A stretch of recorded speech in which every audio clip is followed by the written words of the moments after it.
오늘 말씀 보겠습니다. 예레미야 33장 1절에서 3절까지입니다. 예레미야 33장 1절에서 3절까지 말씀. 구약성경 1106쪽에 있습니다. 1106쪽.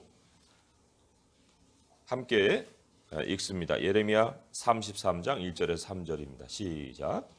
예레미야가 아직 시위대 뜰에 갇혀 있을 때에 여호와의 말씀이 그에게 두 번째로 임하니라. 이르시되 이를 행하시는 여호와, 그것을 만들며 성취하시는 여호와, 그의 이름을 여호와라 하는 이가 이와 같이 이르시도다. 너는 내게 부르짖으라. 내가 내게 응답하겠고 내가 알지 못하는 크고 은밀한 일을 내게 보이리라. 아멘. 예레미야가 아직 시위대 뜰에 갇혀 있을 때에 여호와의 말씀이 그에게 두 번째로 임하니라. 이렇게 시작을 하고 있습니다. 예레미야가 왜 지금 갇혀 있을까? 그것은 유다의 마지막 왕이 시드기야 왕인데 그 시드기야 왕의 귀에 아주 거슬리는 예언을 했습니다. 당신 바벨론 그 왕에게 사로잡혀 갈 것이요 하고 아주 두려운 예언을 했습니다. 예레미야가 만약 그 시대의 유일한 선지자이고 모든 사람이 그를 통해서 하나님의 말씀이 임한다고 하는 걸 알면 왕이라도 상당히 그 경외심을 가지고 이 말씀을 받아들였을 거예요. 그런데 또 다른 선지자가 아주 전혀 다른 예언을 하고 있는 그러한 상황입니다. 28장에 보게 되면 선지자 하나냐가 소개가 되는데 그 하나냐가 뭐라고 예언을 했는가? 여호와가 바벨론 왕의 멍에를 꺾었다. 2년 안에 이 나라가 회복이 될 것이다. 이런 예언을 하고 있습니다. 그러니까 시드기야 왕의 입장에서 동일한 선지자들인데 누구의 말에 더 귀를 기울이겠습니까? 이 거짓 선지자들이 이 시드기야 측근에만 있었던 것이 아니고요. 불과 몇 년 전에 바벨론 왕이 쳐들어와서 왕도 잡아가고 왕후도 잡아가고 또 고관들, 내시들, 기능공들, 토공들, 뭐 기득권 세력, 그리고는 기술자들을 다 잡아갔어요. 그리고는 이제 시드기야 왕을 섭정 왕으로 세운 거예요. 그런데 그들이 잡혀간 그 바벨론 땅에도 아주 대목을 맞은 것이 누구냐면 미래를 점치는 사람들입니다. 왜요? 지금 바라는 것들이 다 돌아가기를 원하고 또 현실의 즉답을 원하는 상황에 미래를 점쳐주는 것만큼 아주 관심을 끄는 것이 없거든요. 그런데 하나님께서 그 미래를 점치는 사람들, 심지어 선지자들에 대한 것까지도 경고를 하셨습니다. 29장 8절에서 10절의 말씀을 제가 잠깐 읽으면 이렇게 기록이 되어 있어요. 만군의 여호와 이스라엘 하나님께서 이와 같이 말씀하시니라. 너희 중에 있는 선지자들에게와 점쟁이에게 미혹되지 말며 너희가 꾼 꿈도 고지 듣고 믿지 말라. 내가 그들을 보내지 아니하였어도 그들이 내 이름으로 거짓을 예언함이라. 여호와의 말씀이니라. 여호와께서 이와 같이 말씀하시니라. 바벨론에서 70년이 차면 내가 너희를 돌보고 나의 선한 말을 너희에게 성취하여 너희를 이곳으로 돌아오게 하리라. 그 사람들, 점쟁이들, 꿈꾼 것까지도 얘기하는 그 사람들과 하나님의 예언의 큰 차이가 뭐예요? 이 고통의 기간이에요. 이 사람들은 단기간의 회복을 예언했고 하나님은 70년의 포로 생활이 지나야만 회복이 될 것이다. 이렇게 지금 예언을 하셨습니다. 고난당하는 사람의 입장에서 어느 말이 더 귀에 솔깃하겠습니까? 사실 우리가 하나님의 말씀을 보는 태도도 돌아봐야 돼요. 전체적으로 하나님의 말씀을 봐야 되는데 그러지 않고 달콤한 말씀 몇 구절에 쏠릴 때가 있습니다. 그래서 뭐 제비뽑기처럼 구절을 쫙 이렇게 한 다발로 갖다 놓고 그냥 뽑아놓고 그게 내 말씀 같이 다 좋은 말씀만 써 있지 거기에 뭐 무슨 재앙의 말씀이 써 있겠습니까? 그런 식으로 말씀 뽑아서 내가 그 말씀을 의지한다 하면은 그럼 그 다른 말씀들은 뭐예요? 왜 내가 그렇게 그 말씀에 매달릴까 싶으면 거기에는 바로 나의 어려움을 즉각으로 해결해 줄 수 있는 약속이 눈앞에 있기 때문에 그런 거예요. 그것만이 아니죠. 하나님을 향해서 우리가 나아갈 때도 내가 정한 시간에 하나님께서 응답해 주시길 얼마나 바랍니까? 그게 바로 뭐 40일 철야니 뭐 일주일 새벽 기도니 이런 것을 하는 목적 아니겠습니까? 그냥 나는 훨훨훨훨 날아가고 싶은데 그런데 날개가 없으니까 정한 시간에 하나님 나에게 날개 주시오. 그런데 날개가 달립니까? 그런데 날개가 안 달리는데도 불구하고 이러한 사람들의 성향에 편승해서 선지자들이니 점쟁이들이니 꿈쟁이들이니 사방에서 막 일어나는 거예요. 정작 하나님의 예언을 말하고 있는 예레미야는 시위대 뜰에 갇혀 있습니다. 이게 아이러니 아니에요? 그런데 이 유다보다 먼저 130여 년 전에 망한 북이스라엘이 있습니다. 근데 그 북이스라엘에 어떤 현상이 벌어진지 아십니까? 우리 아모스서 8장 11절에 보게 되면 거기에 나중에 기근이 임할 것인데 그 기근은 밥을 못 먹은 기근이 아니다. 음식을 못 먹어서 양식이 없어서 줄이는 기근이 아니다. 하나님의 말씀을 듣지 못하는 기근이 임할 것이다. 그리고는 사람들이 사방으로 찾아다니는데 말씀을 못 듣는 거예요. 그러니까 우상에게 찾아가고 내게 도와달라, 나를 도와달라, 우상에게 맹세하고 하는 일들이 벌어질 것이다. 이런 예언을 아모스서 8장에서 하고 있습니다. 우상은 널려 있어요. 말세가 될수록. 그러나 하나님의 말씀을 들을 수 있는 곳이 없다. 오늘도 역사는 진행되고 있어요. 우리가 사는 시대가 만약에 곧 재앙이 닥칠 시기일지 아니면 평안한 시대일지 아직은 전쟁도 없고 기근도 아니고 전염병이 도는 것도 아니고 가시적인 그런 고난이 덮쳐 있는 그런 시대는 아닙니다. 사람들마다 이제 자기가 판단하는 대로 이거 어려운 시대야, 아니야 괜찮은 시대야, 문제가 없어 이렇게들 얘기를 하겠지만 그러나 우리가 그리스도인으로서 확실하게 말할 수 있는 것이 있는데 그것이 뭐냐? 하나님의 영이 임한 이 시대는 말세라는 거예요. 그리고 세상이 마지막으로 가까이 가면 갈수록 하나님의 말씀이 희귀한 시대를 맞을 것이다. 너무나도 확실한 사실입니다. 또 하나 확실한 사실이 있어요. 그건 뭐냐? 미래는 우리가 원하는 대로 찾아오지 않는다. 하나님이 말씀하신 예언한 대로 진행이 될 뿐이다. 이 두 가지 사실이 너무나도 확실한 거예요. 그래서 이게 우리가 정말 가져야 될 다시 가다듬어야 될 자세가 있다면 말씀은 들을 수 있는데 들어야 되는 거예요. 들을 수 있을 때. 그리고 내가 원하는 미래가 아니라 하나님이 예언해 주시는 그 미래를 구하고 그거를 알고 미래를 향해 살아갈 수 있어야 된다.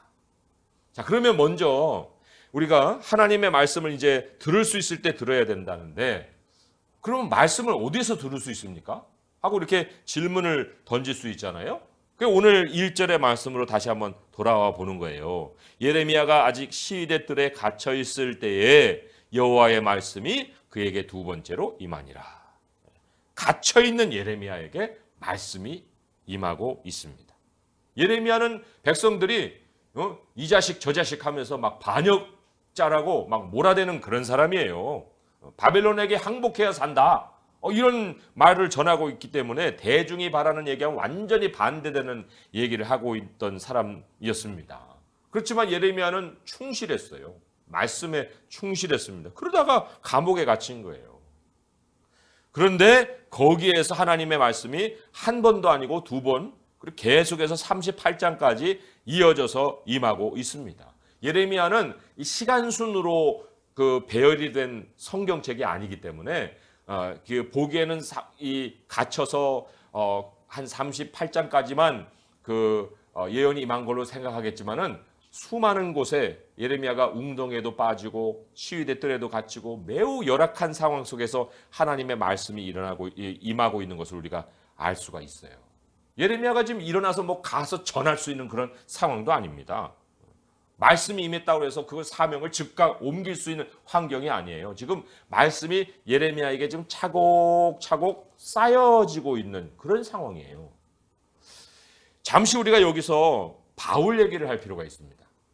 바울은 예수님을 핍박하다가 아주 극적으로 예수님을 만난 사람이에요. 그리고는 이제 다메섹으로 막 붙잡으러 가던 중에 그리스도인들 붙잡으러 가던 중에 예수님을 만났기 때문에 다시 이제 예루살렘으로 돌아갑니다. 그리고는 이제 가슴에 불이 끓어오르는 거예요. 예수님을 만났는데 이 예수님을 내가 전해야지. 굉장히 다급해집니다. 그런데 주님이 이 바울에게 나타나서 아주 정반대의 얘기를 하세요. 나중에 이제 그 사건을 회상하면서 바울이 한 얘기가 한 절 있는데 사도행전 22장 18절에 보게 되면 이런 말씀이 기록이 되어 있습니다. 주께서 내게 말씀하시되 속히 예루살렘에서 나가라. 그들은 네가 내게 대하여 증언하는 말을 듣지 아니하리라.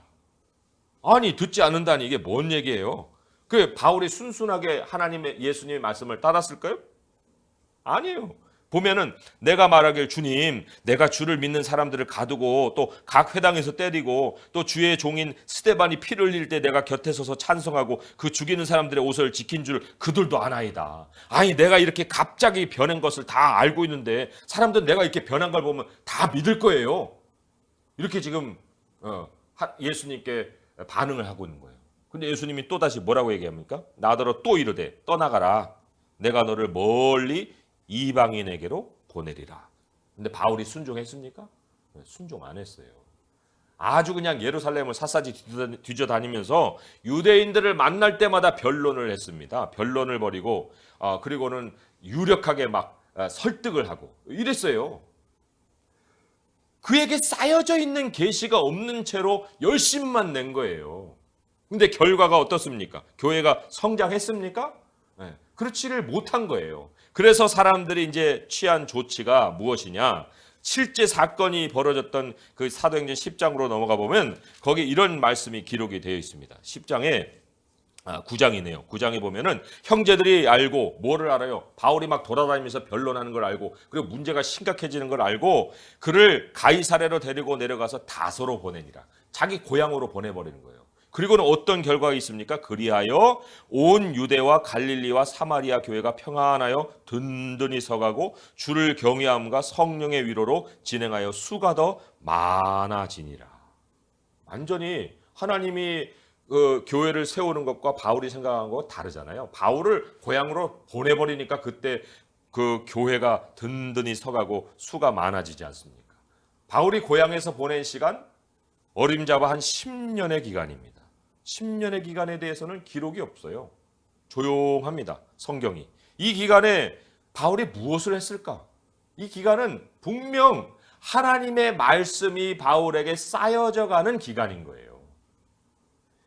그러면 막상 그가 뭐 사역을 하려 이제 다시 무대에 등장했을 때는 뭐 군중이 몰려오고 인기가 막 있어서 막 사람들에게 유명해지는 그러한 사람이 되었을까?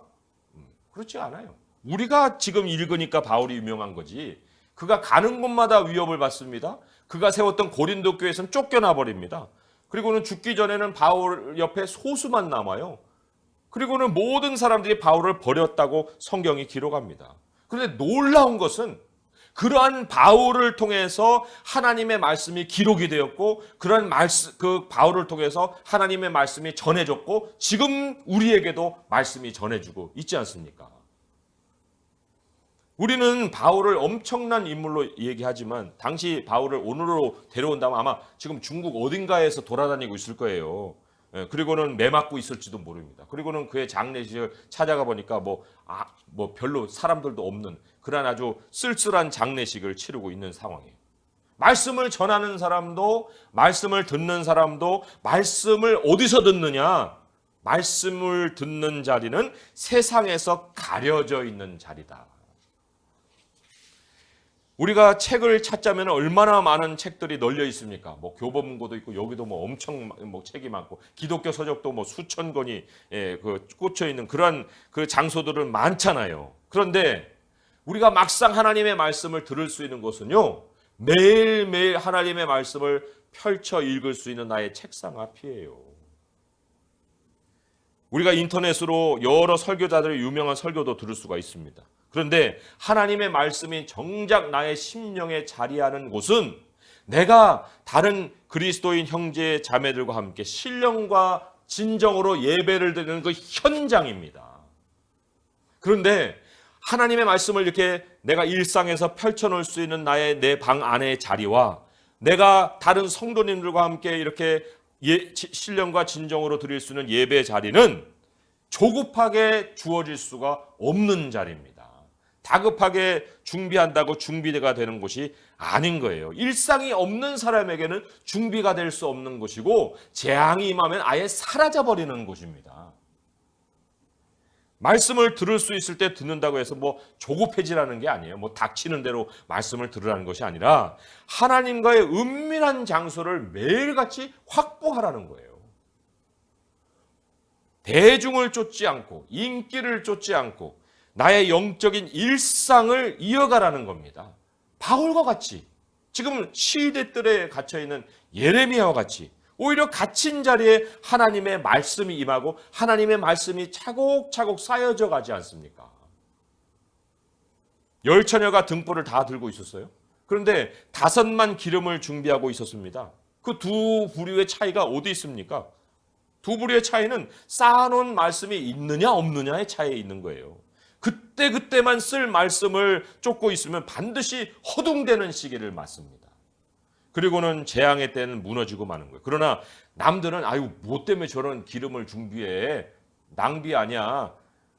그렇게 쓸데없다고 생각할 수 있는 그런 우리 일상에서 하나님의 말씀을 쌓아놓는 거예요. 그러면은 결국 기근이 없는 말씀의 기근이 닥칠 때 그 말씀의 기근을 당하지 않고 끝까지 길 안내를 받고 하나님 나라로 들어가는 거예요. 하나님의 말씀이 우리에게 쓸데없이 쌓이는 일은 없어요. 그러나 우리가 준비되지 않는 곳에서는 하나님의 말씀은 전혀 쌓일 수가 없는 거예요. 하나님의 말씀을 들을 수 있는 자리가 확보된 그 사람에게만 하나님의 말씀이 내가 원하는 대로 안 들리고 하나님의 말씀이 말씀하시는 대로 들리게 돼 있어요. 그 자리에서만 내가 원하는 미래를 설계하는 것이 그 중단이 되고 그리고 하나님이 예언하시는 장래를 바라보는 눈이 열리게 된다. 그러지 아니하고서는 매번 말씀 읽고 내 설계를 가지고 하나님께 기도하고 말씀 읽고 내 계획을 가지고 하나님께 나아갈 뿐이지 하나님이 말씀하시는 예언에 따라서 나의 장래를 바라보고 그 장래에 대한 생각을 가지고 희망스럽게 미래를 걸어가지는 못한다는 거예요. 그런데 이렇게 하나님의 말씀이 우리 앞에 펼쳐 있고 하나님이 우리에게 장래를 얘기해 주실 준비가 다 돼 있어도 그래도 하나가 빠져 있으면은 그 일이 물려서 돌아가지를 않아요. 그게 뭐예요? 오늘 말씀의 3절의 말씀이죠. 3절의 말씀을 우리 같이 읽어보겠습니다. 시작. 너는 내게 부르짖으라. 내가 내게 응답하겠고 내가 알지 못하는 크고 은밀한 일을 내게 보이리라. 여기 큰 일, 은밀한 일, 이게 다 미래의 일이에요. 장래의 일을 얘기하는 겁니다. 사람에게는 아는 것이 불가능하고 사람에게는 접근이 허락되지 않은 것이 바로 큰 일과 은밀한 일이에요. 그래서도 내가 큰 일과 감당하지 못할 일을 내가 꾀하지 않겠습니다. 라는 시편의 그 말씀이 있지 않습니까? 장래는요, 우리가 계획하는 게 아니에요. 하나님이 보여주시는 말씀으로 우리 장래를 보는 거예요. 보여지는 만큼 우리는 장래를 향해 나아갈 수가 있는 거예요. 이 크고 은밀한 일이 바로 우리가 소위 말하는 하나님의 뜻입니다. 하나님의 계획하시는 그 일이에요. 그런데 이 크고 은밀한 일을 하나님이 무엇을 통해 보여주시느냐? 기도의 응답을 통해서 보여주신다. 기도의 응답을 통해서. 예레미야가 그동안에 선포했던 모든 내용이 다 미래의 내용이거든요. 그런데 그가 그 은밀한 일을 어떻게 다 얘기를 할 수 있었을까? 오늘 말씀에 의해서 보게 되면 그가 기도로 다 받은 거다. 근데 우리는 이렇게 생각할 수 있습니다. 선지자는 아무것도 안 하고 있는데 하나님 말씀이 그에게 임해서 사역을 했지 않았을까? 구약의 말씀을 가만히 보게 선지자들 다 보면은 그러한 인상을 받게 되는 거예요. 선지자는 일방적으로 수신자이지 뭐 자기가 기도해서 받은 것이 뭐 어디 있겠어. 그런 생각을 할 수가 있죠. 하지만 물론 그래요. 하나님이 먼저 찾아오지 않으면 누가 하나님을 만나겠습니까? 하나님은 먼저 찾아오실 때 다 또 말씀을 동반하고 오시지 않습니까? 그럼에도 불구하고 성경에서 우리 최초의 선지자로 불린 사람이 아브라함이거든요. 아브라함에게 하나님이 일방적으로 먼저 찾아오셔서 약속은 주시죠. 그런데 왜 그에게 이삭을 낳기까지 25년이 걸렸을까? 굉장히 궁금하지 않습니까? 또 다른 선지자가 모세인데 모세도요 40세 민족을 구할 마음을 가지고 나갑니다. 하나님을 모르면 이런 일을 할 수가 없는 거예요. 그런데 왜 그때 세우지 않고 40년이 더 지나서 80에 하나님이 그를 쓰셨을까? 그 세월들은 그냥 흘렀을까? 아니면 무슨 목적을 가지고 흘렀을까? 시편을 통해서 하나님의 은밀한 일들을 다 보고 기록한 다윗이 이런 기도를 남깁니다. 내 눈을 열어서 주의 율법에서 놀라운 것을 보게 하소서. 왜 이렇게 기도를 했을까? 그거는 다른 이유가 아니에요. 사람에게는 말씀이 차곡차곡 쌓이는 그 세월도 필요하지만 하나님을 향해 기도를 쌓는 시간도 필요한 거예요. 그리고 이건 두 가지 떨어져 있는 일이 아닙니다. 기도를 쌓음이 동반되면서 말씀이 쌓여지고 말씀이 들려지는 것을 통해서 또한 기도가 쌓여지고 이것이 함께 같이 물려서 우리 삶에 자리함으로 인해서 장래를 향해서 한 걸음 한 걸음 우리가 나아갈 수가 있는 거예요. 역사를 가장 생생하게 기록한 사람이 이 성경 전체에서 누굴까 하면 다니엘이거든요. 다니엘은 엄청난 미래의 이야기를 이 눈앞에서 보듯이 씁니다. 그 클레오파트라의 사건도 다니엘이 다 기록하고 있잖아요. 그런 다니엘이 청년 때의 환상을 보는 그 꿈을 해석하는 은사를 가진 사람이에요. 하지만 그에게 정작 임한 모든 미래 장래의 일, 인간 나라 하나님이 다스린다는 그 모든 장래의 일이 실질적으로 주어지고 펼쳐진 그 시기는 이 다니엘이 80이 넘은 세월입니다. 80이 넘은 노인의 세월에 하나님이 그 장래의 일을 다 펼쳐 보여주세요. 근데 우리는 잘 알잖아요. 다니엘이 어떤 사람인가. 다니엘은 기도의 사람이에요. 예루살렘을 향해서 창문을 열어놓고 죽인다 해도 기도를 했던 그 사람이 바로 다니엘이지 않습니까? 너무도 잘 알잖아요. 왜요? 우리가 이 다니엘을 통해서 배워야 될 게 뭐예요? 하나님 앞에 기도를 쌓는 사람에게 하나님은 장래 예언을 또한 쌓아주신다는 거예요. 기도는 그래서 눈앞에 미래를 알기 위해서 사용되는 주문이 아니에요. 세상 역사 계획이 하나님으로부터 나오죠. 또 그 일을 행하시는 분도 하나님이시죠. 오늘 그랬잖아요. 이 일을 행하시는 여호와, 그것을 만들며 성취하시는 여호와, 그의 이름을 여호와라는 이가 이와 같이 이르시도다. 이 일은 내가 한다. 그 일을 내가 어떤 식으로 하는 줄 아니? 하고 하면서 얘기한 것이 너는 내게 부르짖으라는 거 아니에요. 누구도 장래일을 알 수도 없을 뿐만 아니라 더더군다나 행할 수도 없는 그 일인데 하나님께 기도하는 자에게는 하나님이 그 장래일도 보여주실 뿐만 아니라 그 뜻대로 행하여 주신다는 약속입니다. 그래서 기도라는 것은 우리의 무슨 말초적인 궁금증을 해결하기 위해서나 아니면 무슨 리스트를 잔뜩 써놓고 하나님께 제시하는 어떤 그런 목록이라기보다는 우리도 그리고 또 우리의 후손도 우리 후손만이 아니에요. 이 세상의 종말까지 하나님이 원대하게 계획해 놓으신 그 하나님의 계획을 보는 눈을 열어가는 시간이다 하는 거예요. 하나님의 은밀한 일이 엄청납니다. 우리 10년 안에 일어날 일도 책으로 쓰라면 책을 어떻게 써요? 그런데 세상 종말까지 하나님의 그 장래의 일을 하나님이 알려준다면 그걸 어떻게 한 번의 기도로 다 받습니까? 한 번의 기도로 받을 수 있는 응답이 아니거든요. 그러니까 하나님께 드리는 기도는 한 번 하고 그치는 게 아니에요. 오늘도 내일도 모레도 매일같이 내 생명이 끝나는 날까지 우리 하나님을 만날 수 있는 그 은밀한 장소에서 끊임없이 하나님께 드리는 거예요. 그게 기도예요. 그래서 말씀을 찾는 만큼 우리의 지각이 성숙하고 그리고 기도를 드리는 만큼 하나님이 보여주신 장래를 보는 눈이 커지는 것입니다. 삶이 시대 뜰 안에 갇힌 것 같이 사방이 막혀 있을 것 같은 그러한 어떤 느낌을 받을 때가 자주자주 찾아옵니다. 그게 우리 삶이에요. 그러나 하나님의 말씀을 듣는 일, 또 하나님께 부르짖는 일, 그것이 일상에서 지속되는 그 사람은 하나님이 응답해 주시는 그 크고 은밀한 장래의 일을 볼 수 있기 때문에 그걸 발견하기 때문에 세상을 좁게 보고 막 마음 졸여하지 않습니다. 세상이 크게 보이게 돼 있어요.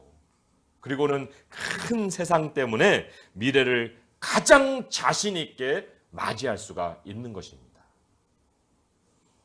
발을 동동동 거릴 그러한 상황일지라도 하나님은 우리를 찾아와셔서 내가 너에게 할 말이 있다. 그 말을 들어볼래? 내가 너에게 이 은밀한 일을 가르쳐 줄 텐데 너 나에게 한번 기도해라 하고 우리를 찾아와서 말씀을 하고 계십니다. 우리 매일의 삶에 그렇게 하나님의 말씀해 주시는 그 은밀한 내 방의 자리가 있습니까? 또 그 방의 자리에서 하나님께 드리는 그런 간구가 계속해서 이어지고 있습니까? 우리 하나님이 예언해 오신 그 장래의 일을 우리 눈으로 볼 때 우리 성도님들 오늘도 내일도 담대하게 하루하루를 살아갈 줄 믿습니다. 그러한 주님께 오늘 이 말씀을 받았으니 이 말씀에 따라서 매일같이 기도로 주님을 찾아나갈 수 있는 성도님 될 수 있기를 주님의 이름으로 축원드립니다. 기도하겠습니다. 아버지 하나님 감사합니다. 장래를 몰라서 사람들은 얼마나 혼란 속에 살아가고 있고 또 나름대로 참 판단하며 살아가고 있는지 모릅니다. 하나님 그러하여나 우리 하나님은 이미 은밀하고 큰 일들을 우리에게 가르쳐 주시고 약속해 주셔서 알려주신다 말씀하십니다. 아버지요 우리에게 이제 하나님의 말씀을 펼쳐 읽을 수 있는 그런 은밀한 우리들의 시간과 장소가 있게 하시고 또 하나님 말씀의 응답을 받을 수 있는 기도의 자리가 늘 준비되게 하여 주옵소서. 아버지여 우리가 세상 끝날까지 염려 없이 두려움 없이 살 수 있는 것은 바로 일을 행하시는 그 여호와 하나님의 그 신실하심이 우리 곁에 있기 때문이오니 우리와 함께 하시는 임마누엘 하나님과 함께 오늘 내일 그리고 평생을 동행할 수 있는 우리 모두가 되게 하여 주옵소서. 예수님의 이름으로 감사하며 기도합니다. 아멘.